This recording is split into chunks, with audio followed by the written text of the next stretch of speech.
بیوی اپنے شوہر کے ساتھ بیٹھ کر کھانا کھا رہی تھی کہ کسی نے دروازے پر دستک دی۔ بیوی نے جا کر دیکھا کہ کوئی فقیر ہے۔ بیوی نے کھانا اٹھایا کہ جا کر اس فقیر کو دے، تو شوہر نے سختی سے منع کر دیا کہ مت دو۔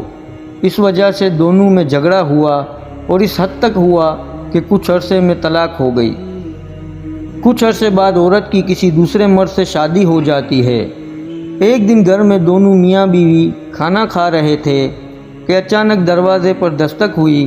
بیوی نے جا کر دیکھا کوئی فقیر ہے۔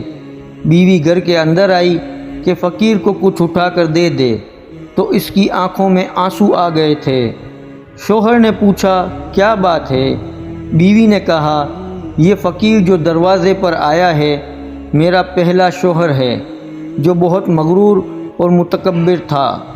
کل اس نے دروازے سے فقیر کو کھانا دینے سے منع کیا تھا اور آج وہ خود دروازے پر بھیک مانگنے آیا ہے۔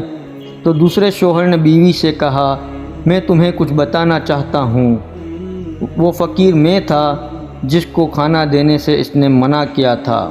ویڈیو پسند آئی ہو تو لائک اور شیئر کریں، اور اگر چینل کو سبسکرائب نہیں کیا تو سبسکرائب کر کے نوٹیفیکیشن آن کر دیں تاکہ آنے والی ہر اچھی ویڈیو آپ کو سب سے پہلے ملتی رہے۔ شکریہ۔